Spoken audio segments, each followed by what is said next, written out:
Hello everybody. Thank you very much for joining me today. I'm Ljubica Lazarevic. I'm a developer relations advocate at Neo4j, and today's course we are going to be getting graphic. I'm going to be talking you through what graphs are, what Neo4j is, and we are going to be finishing with some experience at the end. So let's go. So first of all,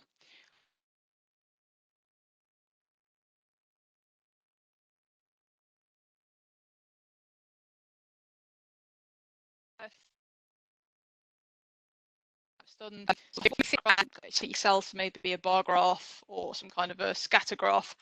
But when we talk about graphs in this context and we're thinking about graph databases, a graph is a set of discrete objects, and we're interested in how these discrete objects are connected to each other. So what relationships do they have? And this comes from graph theory, and graph theory originated from this famous maths problem, which is the 7 bridges of Königsberg. And a famous mathematician, Leonhard Euler, came across this problem, and he looked at it, and effectively what he did to solve this problem was identify that actually the important elements of this problem. So this problem was all about these 4 land masses in this town called Königsberg, which is now in modern day Russia, which is Kaliningrad. And they had these 4 land masses and these 7 bridges connecting them. And the problem was, is there a way to be able to visit all of these land masses using the bridges there? But you're only cross the bridge once and only once, and you have to visit every single bridge. And Leonhard Euler took this problem and sort of decided that the best way to do this was to try and reduce this into the most simplest components.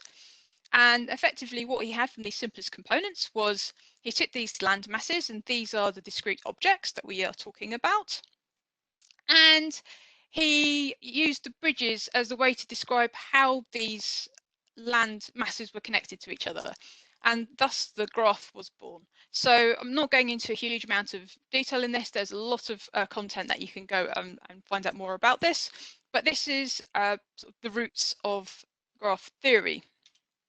And absolutely anything can be a graph. So as soon as we are interested in how components might be connected to each other, and how they're connected, then that becomes a graph. So let's have a look at some examples. So for example, the internet is a graph, and there's lots of different ways that the internet can be a graph. So if we think about, for example, the different ways we might be communicating with each other over the internet. So we would be the discrete entities, like the different people, and maybe we're emailing each other. Maybe we are sending WhatsApp messages to each other, and there'll be different other ways that we're communicating. So maybe we want to be able to graph the different ways and the different people that we're connected to.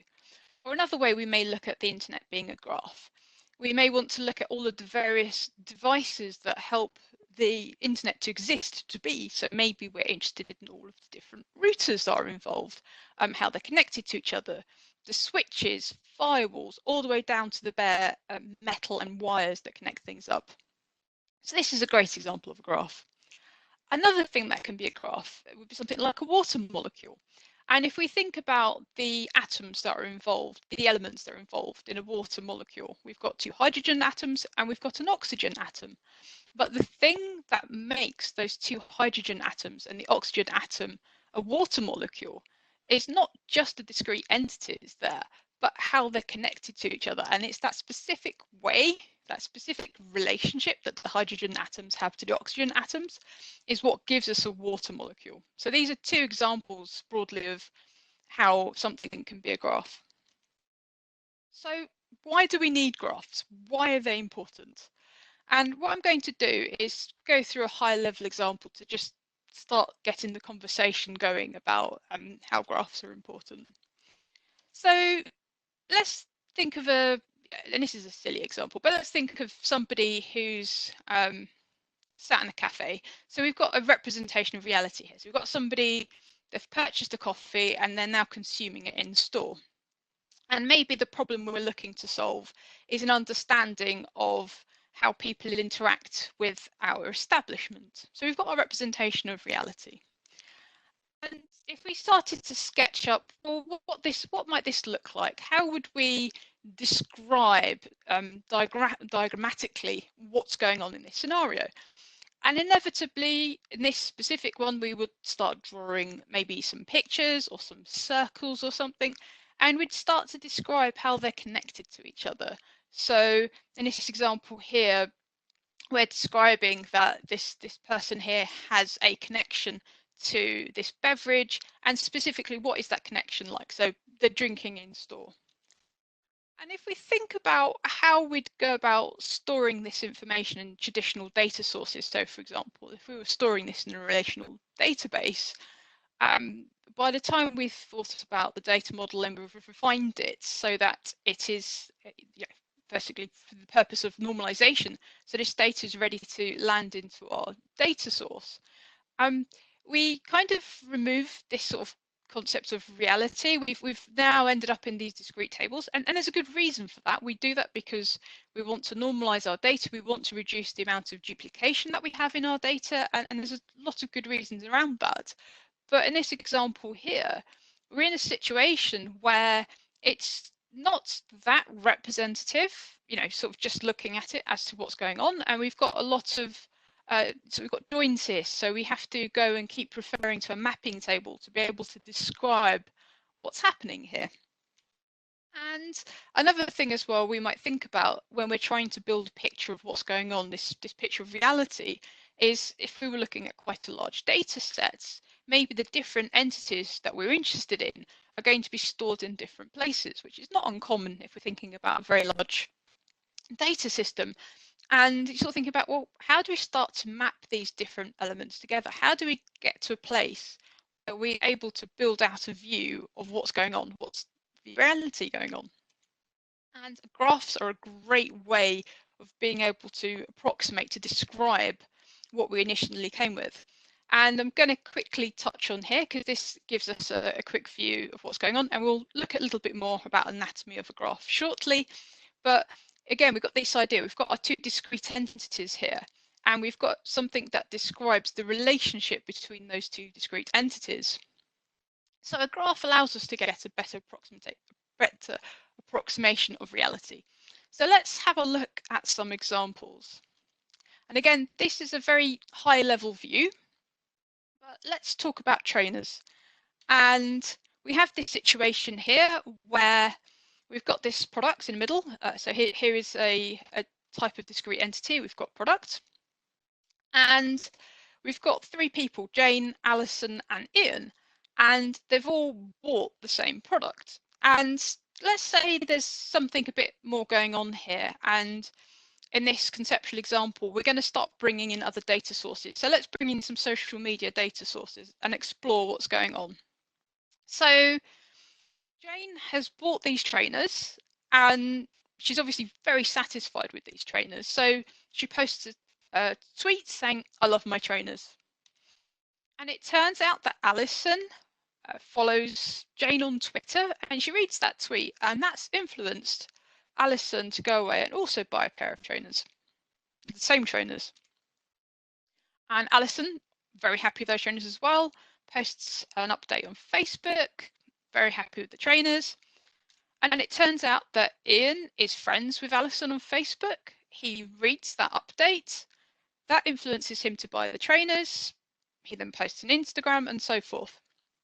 And whilst this is a very high level conceptual example of what's going on, the really important part here about why graphs are so fascinating and so exciting is because we're not just looking at the discrete entities, but we're also understanding how they're connected to each other. And this allows us to observe interesting things going on. So maybe we can observe why certain things are happening, or are there influences in a network. So I'm going to have a quick look at another example. So I'm not going to spend a huge amount of time on this slide. Perhaps this is for a more older audience, you'll probably recognise the two characters either side. So we've got Robert Redford and Paul Newman, who played fraudsters. Well, they played robbers in Butch Cassidy and Sundance Kid, where they were looking to steal from banks. And the person in the middle is Charles Ponzi, famous for inventing the Ponzi scheme. And this is somebody who did defraud many people of millions of dollars of money. And the relevance I put here is another reason why graphs are really powerful. Because again, looking at how things are connected, and this example here, when we're looking for things, for example, fraud, a lot of the time we can spot fraud by finding out how people are connected to other people. And one great public example of how this has been used is with the Panama Papers. So for those of you who remember the news story, there was a leak of data from a Panamanian law firm that was sent over to journalists in Germany, and a joint effort with the International Consortium of Investigative Journalism went away and had a look at this data, and sort of the key sort of store where that data was stored was in a graph database.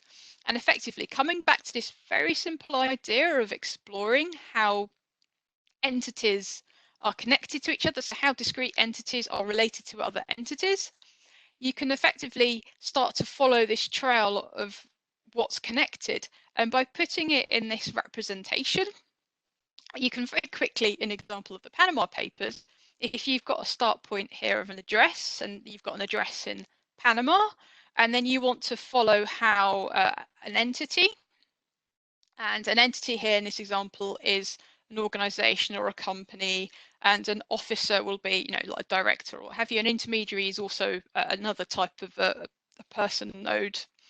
And you can very quickly see where, you may have a person, and that person's a director of a company, and that company is now a parent company of another company, which is directed by another company, and so forth. They just keep following this nice connected chain. And eventually you're going to hit where is the source of this point. And for an example of the Panama Papers, you could very quickly find out whether somebody was 2, 3, 10, 20 hops away connected to a company that was offshoring in Panama for tax avoidance purposes. And the thing that's just really powerful behind this, because we're treating the relationships as first-class citizens, we're not having to do this mapping or self-referencing in the table. This allows us to go away and very quickly understand if there's a connection in data. And the really important thing here is if there is a connection, and it doesn't matter how long out, but if there's a connection between two parties, we're going to find it just due to how we're storing that data. And that is, again, how Neo4j is storing the data. So as soon as we know that two entities are connected, we record that connection. That connection goes into disk as well as the entities. This is sort of like, if you think about it, joins on write. As soon as we know those joins are there, we write them straight away rather than having to look up how things might be joined at the time of read. And just an example, the Panama Papers had a huge impact in identifying a lot of current and former world leaders who had some kind of involvement with tax evasion and tax avoidance schemes. So that's one example. And the last example I'm going to flag is when you start thinking about who you might be connected to, or trying to predict who you might be connected to, or who you might know. So this is an example we're going to have a look at shortly. So a great example of friends of friends.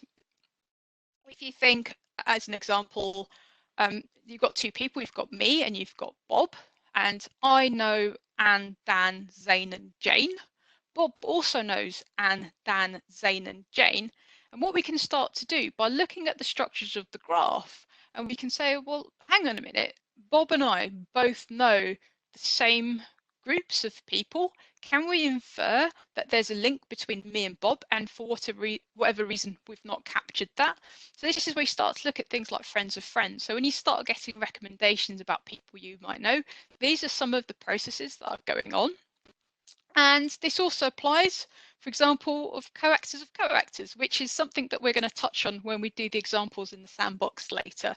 And this example here, if we've got Meg Ryan that we've got circled here, and we wanted to try and predict what coactors we might want to recommend for Meg Ryan to work with, then we'd probably do that by looking at the movies that she's been in, and we have a look at who are the actors that were with her in those movies, and then look at the movies of those actors and then their co-actors, and then we could start to recommend who Meg Ryan might work with in the future.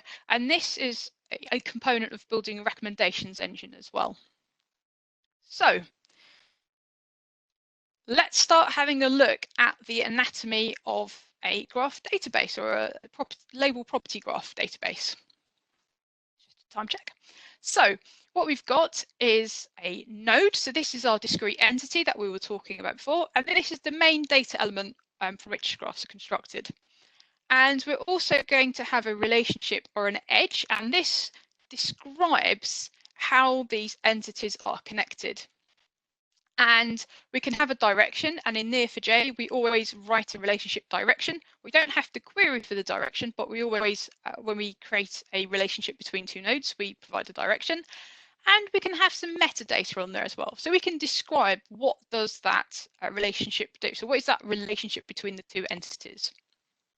So we talk about here, so you can have a relationship between two nodes, but you can't have a relationship with no nodes attached to it. So let's take this a bit further. We'll be thinking about the additional properties that you get with something like Neo4j. We've got our nodes and we've got our relationships. So we've got our entities, and we can say how we can connect them. And what we can do as well is we can add a label to the nodes. And what the label does is it allows us to categorize certain types of nodes. So for example, we may have nodes that are going to represent people. So we'll give it a person node label. We may have other nodes that are going to be representing vehicles. So maybe we provide a car label for that kind of node. And what you can do as well is you can have more than one label. So as an example here, let's say we were describing a household and we want to label how many cars a household has, then we'd have a car label for the cars.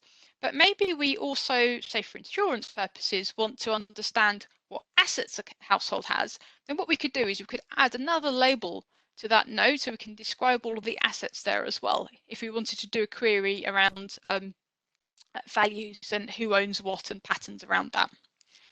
And another thing you can do as well is you can add properties onto your nodes and your relationships. And this allows you to enrich and further detail what those nodes and relationships are, or what is the relevance behind them. So for example, for a person node, we're probably going to want to add a name property to say, you know, the different names. So we've got a node here with a name of Jane. For our car, we're probably going to want to add properties that describe the make, the model, maybe other details as well, the color and so forth. So we can do that. And we can add properties on relationships as well. And the kinds of things, for example, we might want to add is, when did that relationship occur? Maybe if Jane goes and sells that car, we'd probably want to capture when she sold that car, because we probably want to keep that information that she owned that vehicle at some point. But we want to say, well, when did that relationship end? And the thing to point out as well with properties is you don't need to provide a null value. So you don't have this sparse matrix thing going on that you might have if you're storing data in a table. So an example here, if we wanted to capture that some person nodes have Twitter handles, we could say, for example, maybe Jane's got one, so we could do Twitter:Jane 1980 as an example. But if we've got another person node with the name Dan, and Dan doesn't have a Twitter handle, we don't need to do Twitter:null. We just don't set that property at all. So I'm going to now go through our query language, which is called Cypher. So Cypher is a query language for querying graphs, and it's used in Neo4j, and we've also got OpenCypher, which is used by lots of other databases as well. And it is a declarative language, so effectively you declare rather than having to rather than imperative language. It's expressive, so you effectively describe what you want to do, and it's pattern matching. So what we can do, we can specify a specific endpoint or a start point that we're looking for in our query.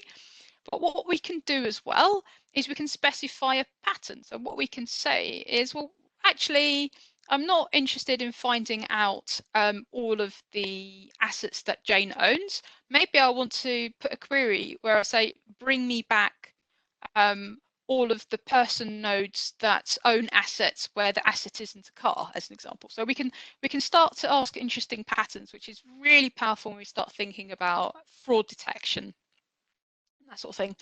And the best bit of all, it's with ASCII art. So the queries are very diagrammatically descriptive of what you're looking to do. So let's have a look. So we're going to go through some quick queries, and then what we're going to do is moving on to the sandbox where you can all have a go at doing some of these queries yourself. So very quickly, we'll use match to retrieve nodes, and we've got here match n return n. So in this example here, we're creating a variable, a placeholder called n, and we're going to match everything in the database that meets that pattern, which in this situation will be absolutely everything, and then we'll return everything. If we want to say, well, actually, what I want to do is I want to return just nodes that have got a person label, then what we would do is we put that colon and then the label name. So everything to the left of a colon, and you'll see this both in the relationship types and in the node labels. Think of this like a variable, the placeholder, which is going to be representative of what we're asking. And then here is this is our filter. So this is going to say filter by label person. And now we're going to return nodes of label person. If we say, well, actually, no, what I want to do is I want to match all the nodes that have got a person label and they've got the property name set to Tom Hanks, then what we would do is we put in any properties, and this is for both relationships and for nodes. We have a curly brace, and then here we specify in this key value format. So the key here is the name, and then the value is Tom Hanks. So again, we're going to filter by label, and then we're going to filter by all nodes that have got a property called name that has this value of Tom Hanks, and then we're going to return all of our nodes with the value Tom Hanks that have a label of person. And there's two ways we can do this. So we can either do it like this, so we just covered this, where we are inlining our property, and we can do this with more than one property, so just separate with a comma. Or we can use a where clause, so we can do exactly the same thing. And here what we're doing is rather than inlining name is Tom Hanks, we can use the where clause and say where p dot name. So we use a dot when we're not using it in this situation to refer back to our container, to our variable. That is a placeholder for this, equals Tom Hanks, return p. So both those do exactly the same thing. The difference between them is if I wanted to say where p dot name starts with Tom, where p dot name ends with Hanks, or if I want to do some kind of range thing, then I'll use where. If I know exactly what value the property has to match, then I can use the inline version. But again, the choice is yours as to what you prefer, if you'd rather use this than the inline one.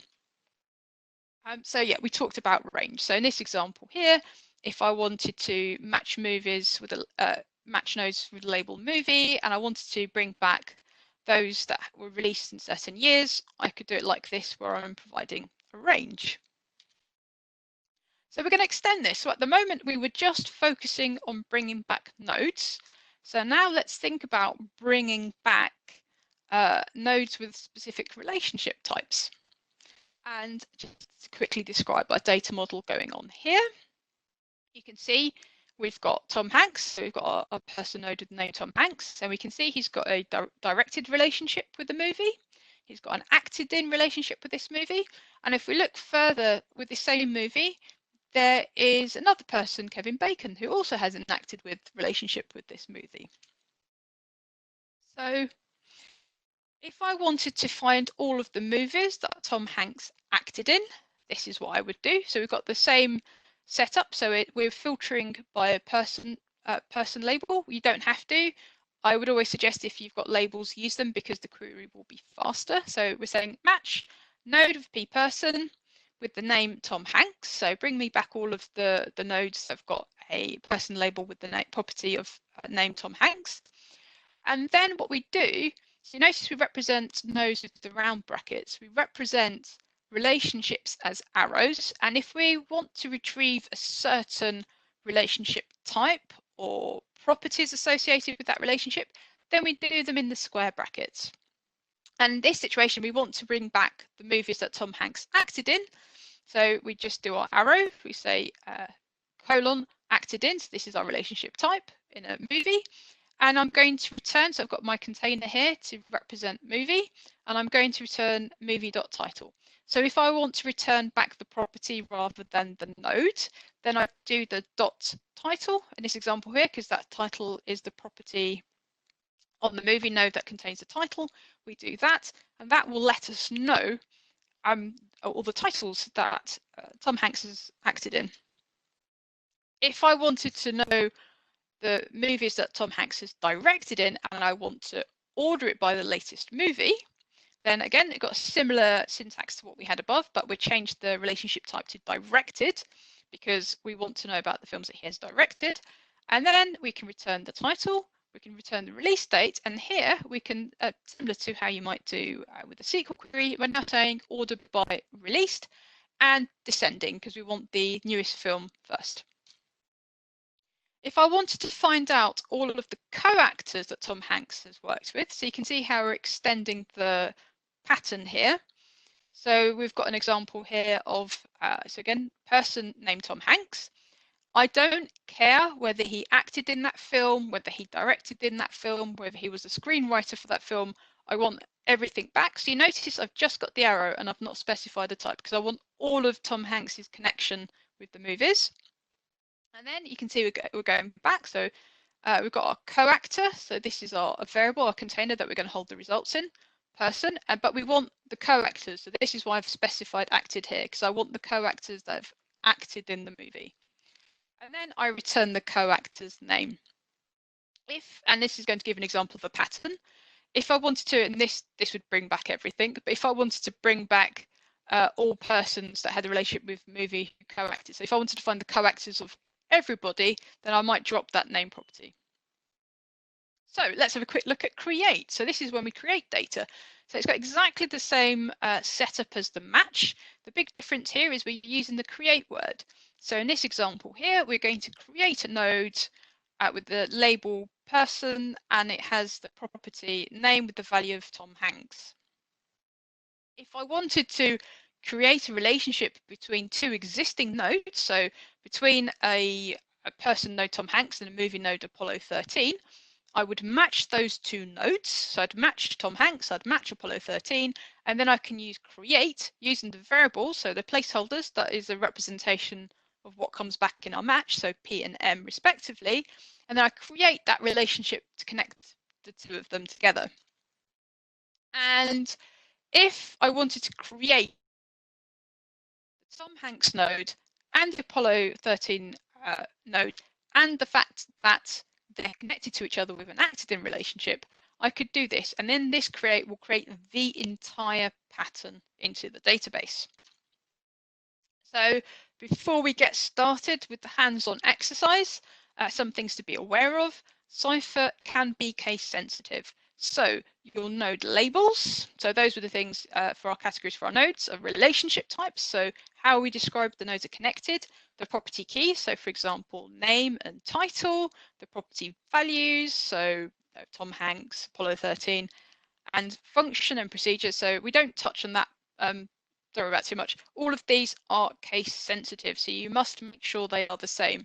Neo4j is a schemaless database, so you could easily query something where you've got the case wrong. It will come back and you say you've got 0 results, and that would be completely correct because the case that you've provided is valid. It's a valid query. It just doesn't match what you put in. So be careful about the case sensitivity. The things that are not case sensitive with Cypher are the Cypher keywords, so match, not, order by, create, and so forth. So those are case insensitive. Okay, so it's time to have a go. If you've not already done so, go to Sandbox or sandbox.neo4j.com. They both work. If you go down this route, you'll see a button that says launch the free sandbox. Click that. Some of you may have already set up the sandbox, which is great. Sign in. And then you'll have an option to create a new project. So click on that, select a blank sandbox and click launch project. And we're going to do this together. So I'm just going to come out of full screen now and let's show you. So if you go to sandbox.neo4j.com or neo4j.com/sandbox, your choice. If you do that and you sign in, you are going to be greeted with this screen.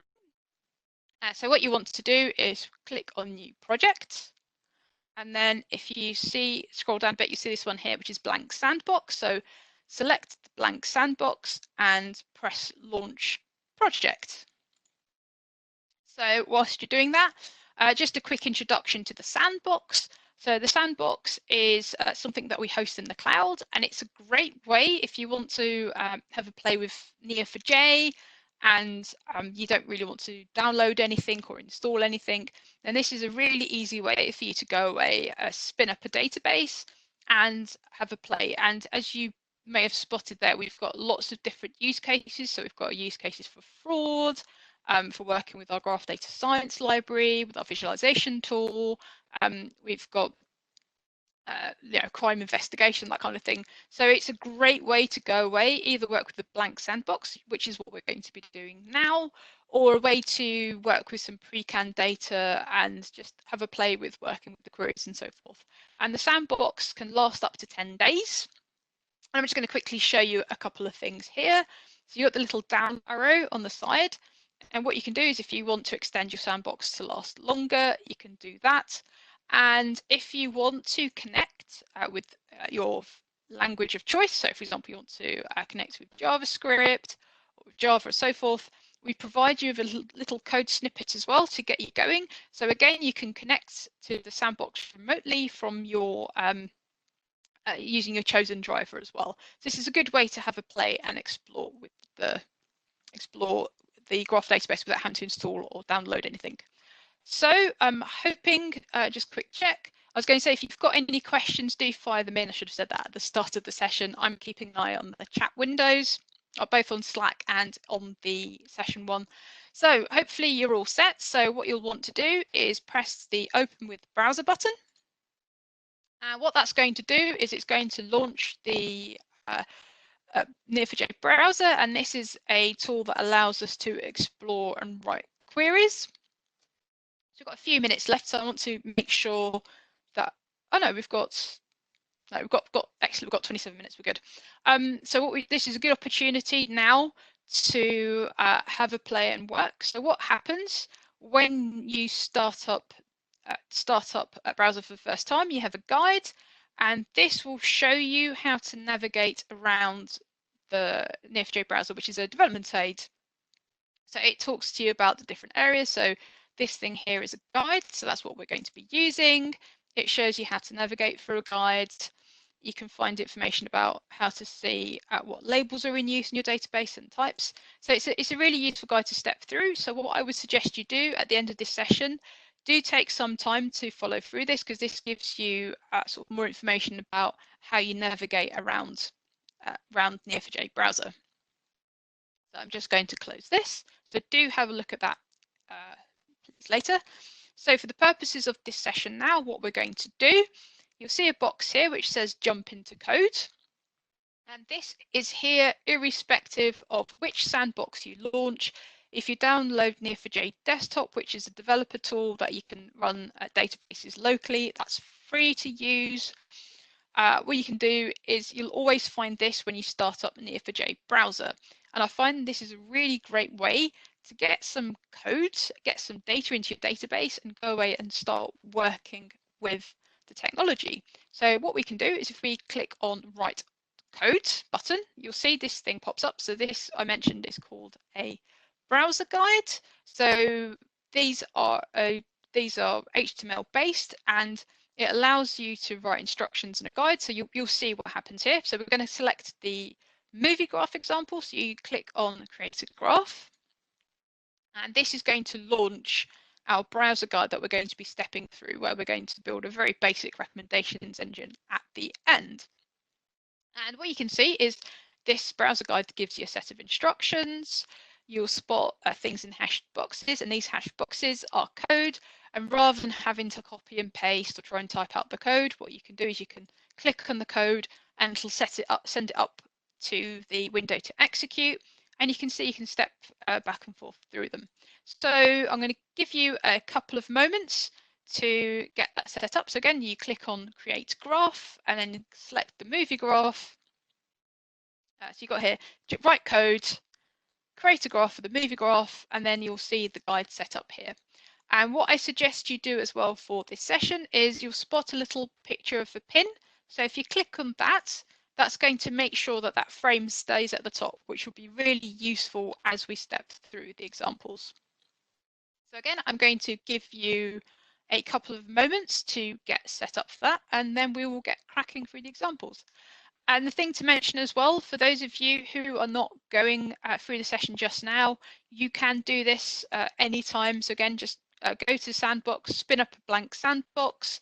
You can see how you can set this guide up, and you can step through that in sort of at your own pace. Okay, so let's get going with this.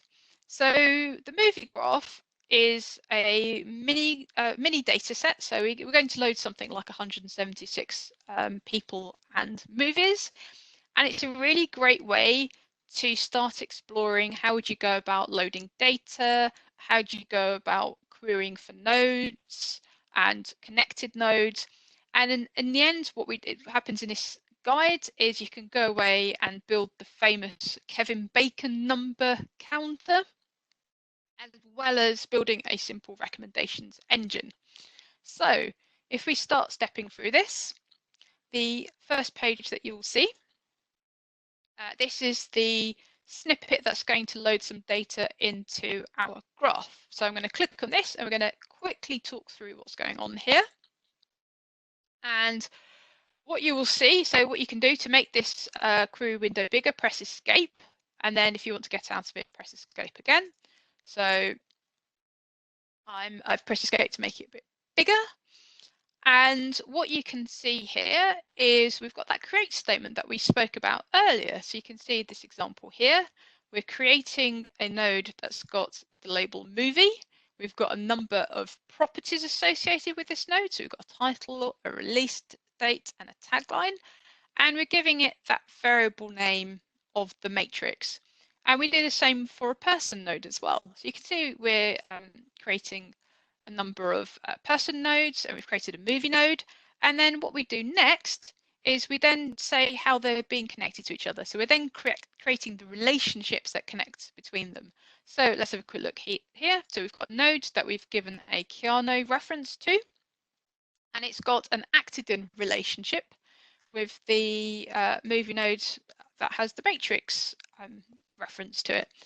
And what you can do as well, and that's what we've done here, is that we've created a property for that relationship, which is roles. And you can see we've got an array here for the roles. So in some movies, you've got some actors that have played more than one role in that movie, so we can capture that. But in this example here, everyone's just had the one role, so we've just got the one entry. But as you can see here, we're now creating the relationship between those nodes.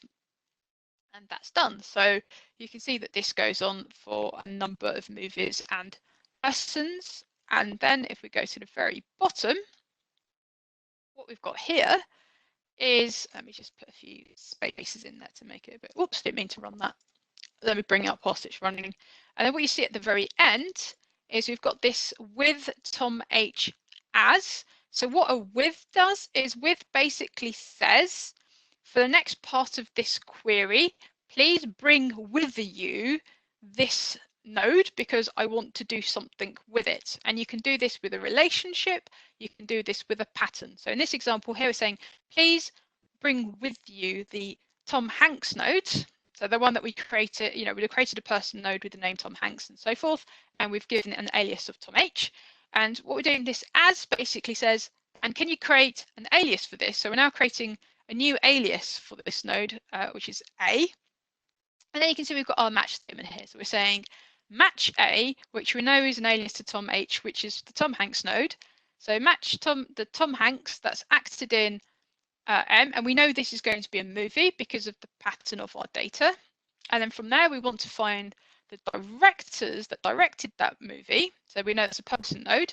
And I want to return the original node that we're interested in, so that's the Tom Hanks node, the movies and the directors. I'm going to limit that result to 10. And when that gets run, which has been done here, it creates all of that data. And also what it does is it also returns our query. So as you can see here, we've got Tom Hanks, we've got all of the movies that he's acted in. These are the movies themselves. And then this is the director of the end of them. So that's what's being returned. And you can make the screen bigger if you press this little arrow. So the two arrows pointing to diagonal out expand, and we can contract back again. And just quickly, let's have a look at the data model. And you can do that by doing call db.schema. And that's going to show us what's been, and that's going to show us what's been loaded. And you can see, I'm just going to quickly add a caption to movie. So what you can see here, so we've got a node of type person, we've got a node of type movie. We can see we've got a number of different relationships between node of type person and type movie, so directed, wrote, produced, and so forth. And we can also see there's a self-referencing relationship on person as well. So we've got person that follows person. So you've got an idea of what the data model is. So we now know what our data model looks like, and this is effectively a schema on write. So that model is going to be created based on the data that we write to the database. Okay, so let's step through this. So what I'm going to do is we've gone through these. I'm now going to let you spend some time on this. So I'm going to give you about 2-3 minutes just to try out some of these queries. So again, have a look, have a think about what the query does, what you think the query is going to do before you run it. So as a quick reminder, if I click on this one here, it's going to send the query up, and this play button here will run it. So I'll give you a couple of moments on that, and I'm just going to check on any questions that have come up as well. Okay, so I've got a question, which is, can you elaborate on when to use many relationships versus using properties on one relationship?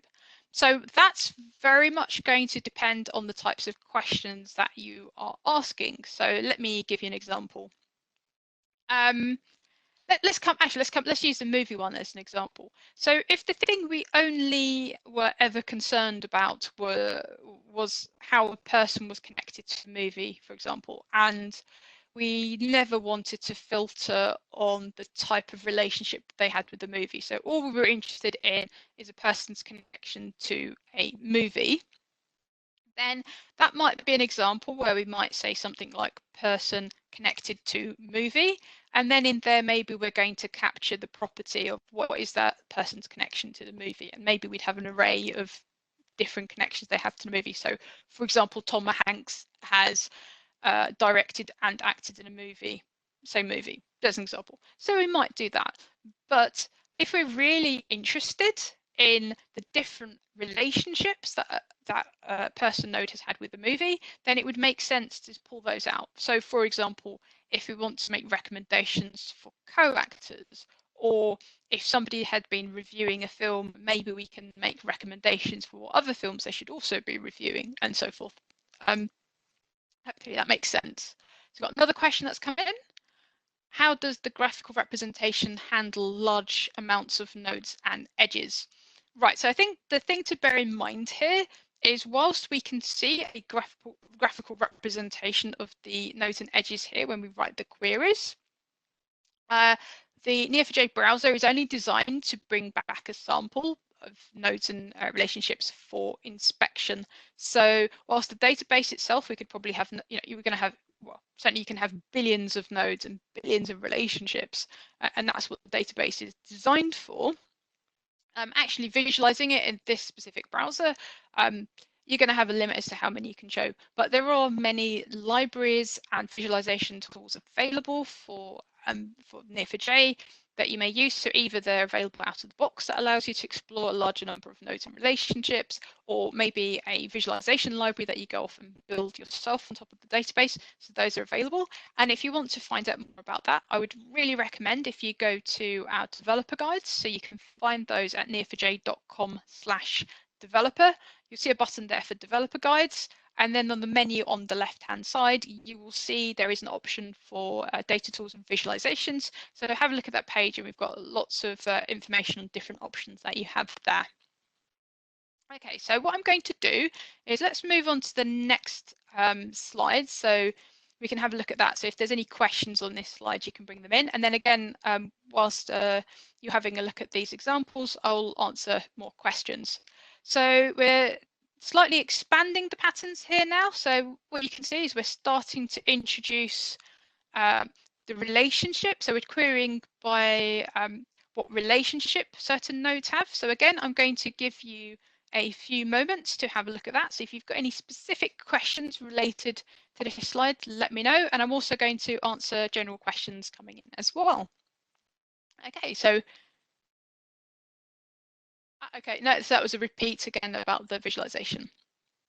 Okay, so again, I'll give you a few moments for this. So we're going to go through these reasonably quickly so we can hit the more fun queries. And again, don't feel like this is the last opportunity you're going to have to explore these.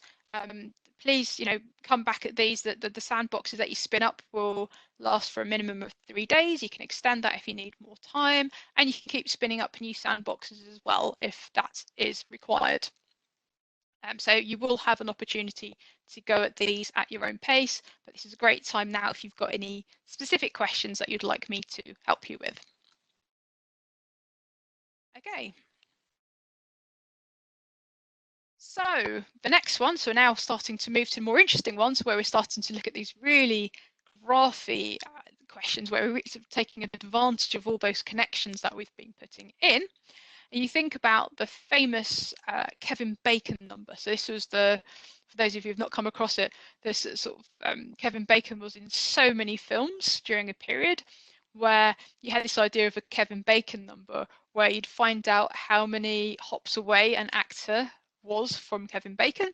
And this is an example of this. So I'm just going to quickly talk through this query here because we've introduced some new patterns into the query that we've not covered in the original slides. So we've got the same idea here. We're matching a person, a node of label person. They've got the property name of Kevin Bacon, and we're putting an alias of Bacon in there. And what's happening here? So what this does here, so we've opened the square brackets because we're asking something specific of the relationship type. And what this says is from 1 to 4 hops. So this star basically says we're now going to say something about the number of hops we want to go out. So from 1 to 4 hops away from this node that we've specified, go and find all of the nodes that meet that criteria. So this is going to be 1 to 4 hops out covering both movie nodes and person nodes. And we're going to put that in an alias called Hollywood. And then what we're going to do is return distinct Hollywood. So this is going to return all of distinct relationships and nodes that are up to 4 hops away from Kevin Bacon.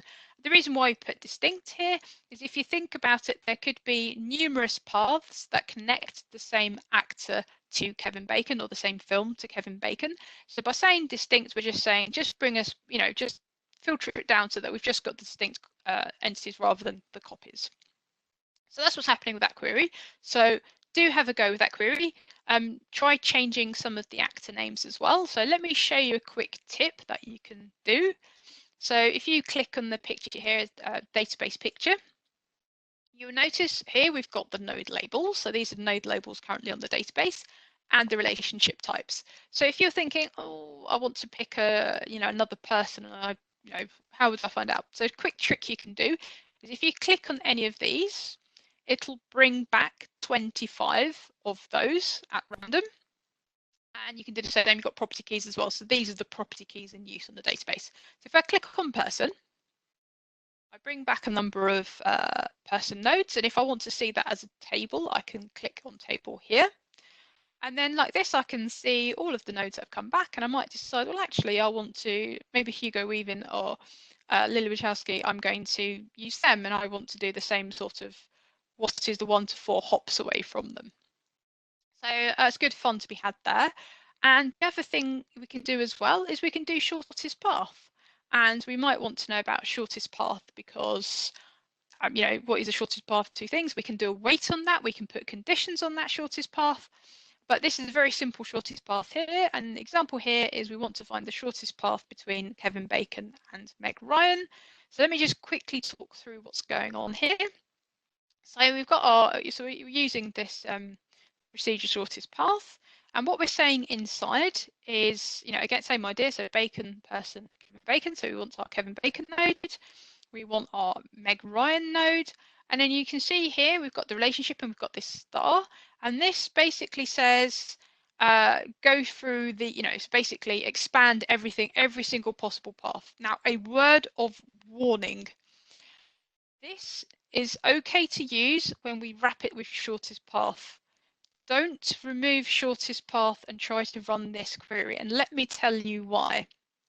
Now we've got a relatively small graph, so we've got something like 176 nodes, and I'm going to guess probably an equivalent number of relationships, maybe a couple more. Now that is a tiny data set when it comes to graphs. But if we think about how those things are connected, and then you realize, well, actually, if we thought about all the different paths that two nodes like Kevin Bacon and Meg Ryan could be connected, all of a sudden there could be millions, if you know, potentially even billions of different paths that you could traverse to get between Kevin Bacon and Meg Ryan, because there'll be the direct ones, there'll be via one actor, could be via 20 actors. There would be millions upon millions of different ways that those two could be connected, and that is going to run a long time. That query is not going to complete just due to the millions upon millions of different paths that those could be connected.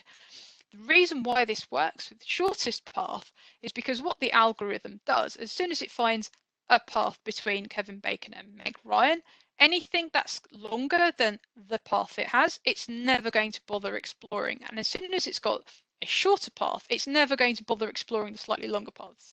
So this is why this is perfectly acceptable within shortest path, because it's just going to discard the paths that are longer than what it currently has.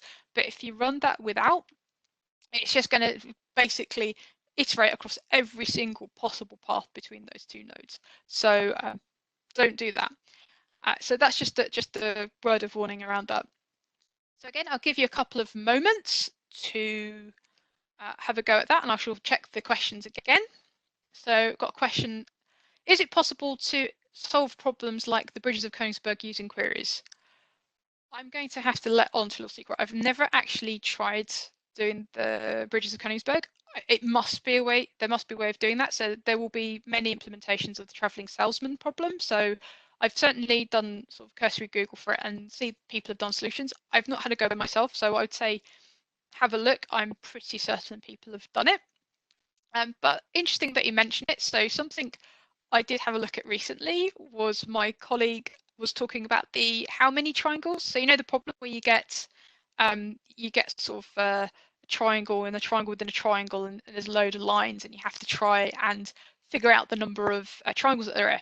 So that one I did do recently. So if you have a look at our Medium blog, so if you go to medium.com/Neo4j, you'll notice that one's very recently published, and that's one I did go off and solve. And I wrote a Cypher query. It was literally like less than like 60 characters or something. It was tiny query that allowed me to go away and count how many triangles, because again, it's just running through the paths and totting them up. So do check that out if that kind of thing is of interest. So yeah, just have a quick Google of traveling salesman and Neo4j, or bridges of Königsberg and Neo4j, and do have a look at the triangles one as well. It's good fun. And let me have a quick look at another question. Is manual indexes possible needed? Right, yeah, so quick touch on indexes. So the thing with Neo4j, it's what we'd call, it uses index-free adjacency. So what that means is when we've got a node, great, we create a node. We've got another node, great, we've got the other node. And when we know that they're connected by a relationship, we create that physical relationship between the two nodes. And how we do that is through effectively pointer chasing. So we've got a pointer, so you've got a pointer for the node, we've got the relationship, and the relationship will point to one, we'll have a pointer that points to the first node, and then we'll have another pointer that points to the other node to say that they're connected. And then when we traverse, so for example, when we are finding out the co-actors of Tom Hanks as an example, we find the Tom Hanks node, and then we just basically say, because we wanted to know about Tom Hanks when he was an actor and who he co-acted with, we go, well, okay, so we're just going to chase down the pointers of all the relationships that have got the acted in relationship. We go to the movie node, and then we go check all of the outgoing relationships that have the acted in, and we go, we chase those pointers. So it's super, super fast. We're not having to do any kind of mapping lookup. So this is crazy fast for being able to do 10 hops, 20 hops, whatever. You don't have this sort of this exponential growth that you'd have if you were using a mapping table for relational database. However, what we do use indexes for, you can put an index, and in fact, if you've got a large data set, we would recommend you put an index on the property or property values on your node that you would be doing your initial lookup. So let's take this example with the movie database. If we were going to, let's say we had millions of actor nodes in there and we had millions of movie nodes in there, it would make sense that we had an index on the actor's name and the movie title, because whilst when we've located, say, our Tom Hanks node and we want to find out his co-actors of co-actors, and that's going to be super fast where we just pointer chase to find the end locations, the actual act of locating the Tom Hanks node, well, we have to do something about that, and we don't want to scan the entire database. So what we do is we can put an index on those properties that we know that we're going to do a frequent search for, and then we do an index node on the first node, or the nodes that are the first part of our query, and then we switch over to that index-free adjacency where we run through the pointers. So hopefully that makes sense. Okay, let's have a quick look at the last one, which is our recommendations engine, and then we are got another 3 minutes left. So very quickly, talking through what's going on here, and again, I really do recommend spend some time looking through these at your own time. You've got the sandboxes, they're easily available. So what you can see here, we're doing the pattern. So we're looking here for Tom Hanks node again, and we're looking the movies that he's acted in, and so finding those co-actors. And then what we're doing is we're taking those co-actors, and we want to find out the movies that they've acted in and their co-actors, hence co-actors. And then what we're saying is, well, we want to remove any of those co-actors that have already acted with Tom Hanks. So this is that where not. So where not Tom has acted in, we know that's going to be a movie, so that can be an open, that can be an empty node because we know that's going to be a movie there. Acted in with those co-actors, so we're going to get rid of all those co-actors that Tom Hanks has already acted with, and we don't want Tom to be that co-actor, so that's what's happening. So just in case Tom Hanks has been pulled back as that co-actor, and then we're returning the co-actors' names. So these are the ones that we're recommending, and what we want to do is we want to weight them by strength. And the weighting system that we're doing here is we're saying find those co-actors that have acted with many of Tom Hanks' co-actors. So effectively, those co-actors that have the most hits with Tom Hanks's co-actors, those should be the ones that we more strongly recommend. So that's what we're doing here, and we're ordering by strength. And you can see as well the example here about who could introduce Tom Hanks to Tom Cruise. So you've got a similar idea. We're finding the co-actors for Tom Hanks, and then we're using those co-actors to for the movies to find the Tom Cruise, finding things with Tom Cruise. So those, oh, excuse me. So what you can see here is the co-actors. These are the ones we're trying to find that are linked between Tom Hanks and Tom Cruise, and we're going to return those names. So I'm going to leave it there. So please do spend some more time on those. I've not got more questions. I'm going to be around on Slack. So if you want to send me a PM on Slack, I'll keep an eye on Conference Room 8 as well for the next 20 minutes. If you've got any more questions, please let me know. So what I would recommend as next steps, do go away and have a play with the sandbox. You've got some more examples there to work with the guides. Do go through the queries that we've covered here so that you feel comfortable with those. There's a lot of good fun to be had there. And if you're looking to continue your, get rid of this. So if you're looking to continue your graph journey, you want to learn more, certain things that I would recommend. We've got the graph database book, so you can get the free PDF of this on our website. The links will appear shortly. Or you can, if you like a physical book, you can order that from your favorite book retailer. So this is really great. It's been around for a few years, but it's still very valid. You've got a lot of description around why graphs, spotting your graph-shaped problems. Chapter 3 talks a lot about graph modeling approaches. So that's a really good book. We have a load of online content. So we've got training content on starting out with Neo4j. We have things on graph data modeling, on administration. There's a lot of high quality free content there. You can also do our certification course. Again, that is free, and you can become a Neo4j certified professional. So do check that out as well. And also we have a lot of content on YouTube. So we have many things. We have developer guides as well. We have our Medium blog posts. But these are like 3 main things that you may find useful. So you've got the links there. So you've got the link there to the book. Check out the Graph Academy. You will find information there on the various training courses that we have, as well as the certification scheme. And if you want to have a look at sort of user stories, best practices, how to, we also have technical content as well on how to get set up and that kind of thing. Do have a look at the YouTube channel. And again, if you've got any questions, again, I'll keep an eye on Slack, so let me know. If you want to get in contact with me, you've got my details there. And I would heartily recommend you come check out our community. We've got a very strong, healthy, vibrant community. We're really keen to hear about any graph stories that you're getting involved in. If you need some help, come reach out to the community, let us know. And you can find the community at community.neo4j.com. So thank you very much. And again, if you've got any questions, please do let me know.